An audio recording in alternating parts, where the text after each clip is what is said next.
Uniform वाले के लिए सारी दुनिया बोल रही है, हम कीड़े मकोड़ों के लिए कोई नहीं बोलता। हम कीड़े मकोड़ों के बेडरूम्स के अंदर घुस जाते हैं, कोई नहीं बोलता। हमारे बच्चों का सामान उठा के ले जाते हैं, कोई नहीं बोलता। हमारी औरतों को सड़कों पे घसीटते हैं, कोई नहीं बोलता। हमारी औरतों को अगवा कर लेते हैं, कोई नहीं बोलता।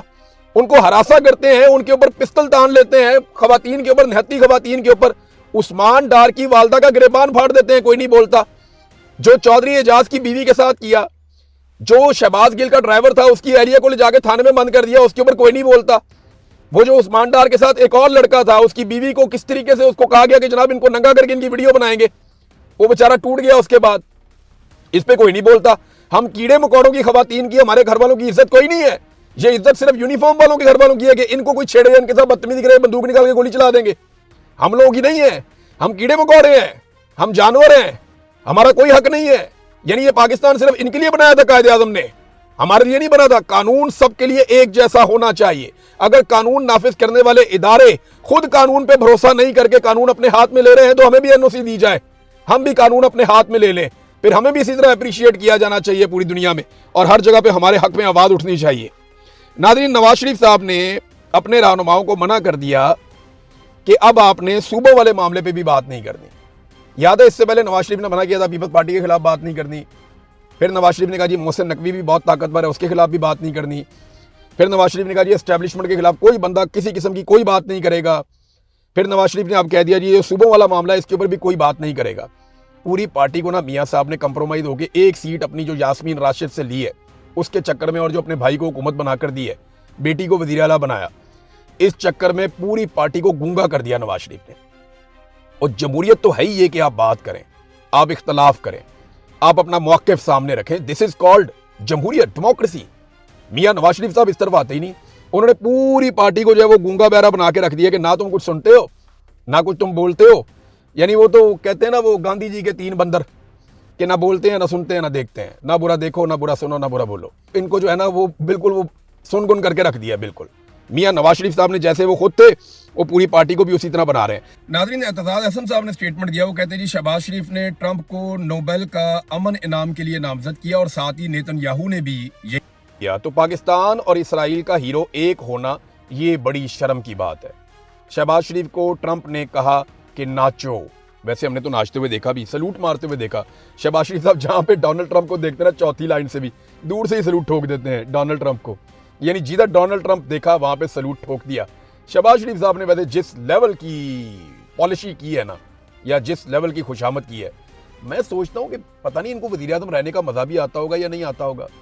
यानी वजीर आजम तो एक बहुत बड़ा ओहदा है, बहुत बड़ी इज्जत है, बहुत ताकत आपको मिलती है, लेकिन जब आप दिन रात खुशामद कर रहे हैं, एक सरकारी मुलाजिम की खुशामद कोई लेवल ही कोई नहीं है। एक सरकारी मुलाजिम की खुशामद चल रही है, वो डोनाल्ड ट्रंप की खुशामद चल रही है, जिसको मिलते हैं उसको जपियां पपियां उसकी खुशामदें शुरू कर देते हैं। बहुत ही अजीब हालत है बेचारे की। मुझे हैरत होती है कि वज़ीर आज़म बनने का मजा भी पता नहीं कैसे आता होगा इनको। नाज़रीन, एक और खबर है, ये बड़ी खौफनाक खबर है। कोयटा में 5 मजदूरों को दोबारा से मुसल्लह अफराद ने कत्ल कर दिया।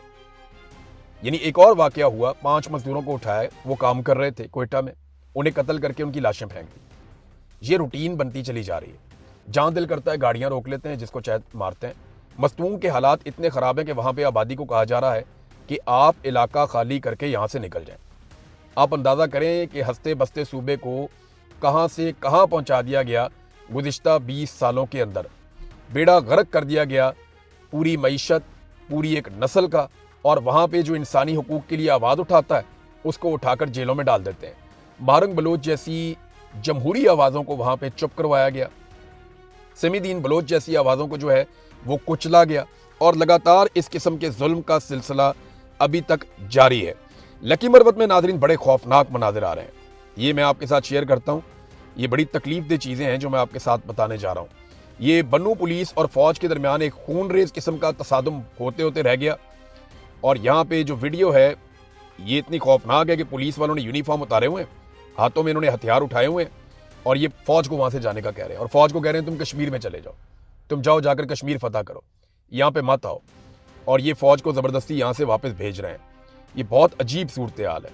यानी वहाँ पे पुलिस ने ये इल्ज़ाम लगाया कि हमारे पास वीडियो सबूत हैं, और अगर हमें मजबूर किया गया तो वो सबूत हम सामने लेकर आएंगे जिसमें फौजी काले शीशों वाली गाड़ियों में दहशतगर्दों को भर भर कर कैंट के इलाके में ला रहे हैं। तमाम पुलिस एहलकारों ने ड्यूटी छोड़ दी है। वो एहतजाज कर रहे हैं कि हमारे यहाँ पे ज़बरदस्ती मिलिट्री ऑपरेशन के लिए राह हमवार की जा रही है और दहशतगर्दों को काले शीशे वाली गाड़ियों में भर भर कर लाया जा रहा है। ये बाकायदा बन्नू पुलिस ने इसको पश्तो के अंदर अनाउंस किया है। इसका तर्जुमा यह है कि हमें मालूम है कि हमारे पास वीडियो सबूत मौजूद हैं कि कोहाटी गेट बन्नू से गाड़ियों में दहशतगर्दों को लाकर दोबारा इलाकों में आबाद किया जा रहा है। हमें सबूत आम करने पर मजबूर ना किया जाए कि दुनिया देखे कि फौज दहशतगर्दों की आबादकारी कर रही है। ये जनाब वहां पुलिस कह रही है लकी मरवत बन्नू में। वो ये बता रहे हैं कि जनाब हालात यहां तक पहुंच गए। बन्नू में पुलिस और ट्रैफिक पुलिस एहलकारों ने ड्यूटी छोड़ दी है। वो एहतजाज कर रहे हैं, जबकि मुख्तलिफ इलाकों से अमन कमेटियों के वफूद भी एहतजाजी मुजाहरे में पहुंच रहे हैं। मुख्तलिफ तहफ़्फ़ुज़ात और मुतालबात पर मुश्तमिल हतमी लायामल जारी किया जाएगा। अब इसके ऊपर वो बातचीत कर रहे हैं। फिर बन्नू पुलिस की जो अमन कमेटी है, उन्होंने जो इल्ज़ामात लगाए, उन्होंने कहा जी कि हम एस्टेब्लिशमेंट की पॉलिसी से तंग आ चुके हैं। हमारी पुलिस तबाह कर दी गई है, चौकियां ख़त्म कर दी गई हैं, क्योंकि इन रस्तों से ये मादनियात और दहशतगर्दी का कारोबार करते हैं। इन चीज़ों से ये बहुत पैसा कमा लिया है आप लोगों ने और कारोबार कर रहे हैं, लेकिन खुदारा हमारे घर वालों और अवाम पर रहम करें। यानी पुलिस भी तंग आ गई। अब ये बड़े संगीन इल्ज़ामात हैं। पाकिस्तान की मिलिट्री एस्टेब्लिशमेंट ये क्या कर रही है? वहां पे पश्तूनों से पूछो, वो कहते हैं जी हमारे तो घर तबाह कर दिए इन्होंने। जिससे बात करो वो ये कहते हैं जी हमारी जिंदगियां जीरन कर दी हमारी मादनियात के चक्कर में। हमारे एक मुझे वहां पे मिले एक साहब, वकील साहब थे, वो मुझे मिले हाई कोर्ट इस्लामाबाद में। उन्होंने मेरे सामने एक पोटली खोली और मुझे दिखाते कहते जी ये हमारे दुश्मन। साथ उनके पास बहुत सारे कागज थे, तस्वीरें भी थी। मैंने कहा कौन है? उन्होंने कहा ये पत्थर हमारे दुश्मन है। उनके हाथ में मादनियात थी। उन्होंने कहा जी ये वो चीजें हैं जो हमारी सबसे बड़ी दुश्मन है, ये हमारे इलाके से निकल आई है, इन्होंने हमारा जीना हराम कर दिया। वहां पे लाके दहशतगर्दों को बिठा दिया जाता है, फिर ऑपरेशन के नाम पे हमें निकाला जाता है और फिर दोनों मिलकर वहां से मादनियात निकालते हैं, हम लोगों को वहां से बेदखल कर देते हैं। हमारे साथ तो यही हो रहा है कई दहाइयों से और लगातार अब तक हम बर्दाश्त कर रहे हैं। नादरीन, ये बड़ी ही संगीन सूरत हाल है और इसको सिर्फ और सिर्फ एक अवामी मुंतखब हुकूमत ठीक कर सकती है। मिलिट्री एस्टेब्लिशमेंट के खिलाफ नफरत बढ़ती चली जा रही है। कर्नल वाला वाकया आप देख लें, एक आदमी का वाकया है, उसने हवाई फायरिंग की है, वो बहुत बड़ा वाकया नहीं है, लेकिन बड़ी घटिया हरकत की। उसको वहां पे जाके एक तो असला लेके यूनिवर्सिटी में घुसना, ये बहुत ही मायूब बात है। फिर यूनिफॉर्म पहन के आप चले गए हैं रोप डालने के लिए। आपको अगर करना ही था तो आप और तरीके से करें, 100 और तरीके। वहां पुलिस वाले मौजूद थे, आप उनको कहते हैं, पुलिस वालों को कहते हैं देखें मेरी अहलिया के साथ करें, पकड़े नहीं, गिरफ्तार करें, वो और 10 चीजें हो सकती थी, क्योंकि आप लॉ एनफोर्समेंट का हिस्सा हैं। आप सिस्टम के ऊपर अदम एतमाद नहीं कर सकते। मैं कर सकता हूं, मैं सिस्टम पे अदम एतमाद करते हुए बंदूक हाथ में उठा लूं तो भाई मेरा जायज है, आपका नहीं है, क्योंकि आप सिस्टम के अंदर हैं, आप वहां काम कर रहे हैं, आपकी रिस्पॉन्सिबिलिटी मेरे से बहुत ज्यादा है, आपको इसके लिए ट्रेंड किया गया है। तो मैं ये कह रहा हूं कि इस वाकये को जिस तरह लोगों ने इस पर रद्द-ए-अमल दिया है ना, ये बड़ा खौफनाक है। मिलिट्री एस्टेब्लिशमेंट को आज ये सोचना पड़ेगा कि उन्होंने 25 करोड़ पाकिस्तानियों से पाकिस्तान के हर कोने में लड़ना है या अवामी मुंतखब नुमाइंदों के हवाले हुकूमत करके खुद बैरकों में वापस जाना है। ये आज नहीं तो कल सारे गले फट जाएंगे। अब तक के लिए इतने, अपना ख्याल रखिएगा, अपने चैनल का भी। अल्लाह हाफ़िज़।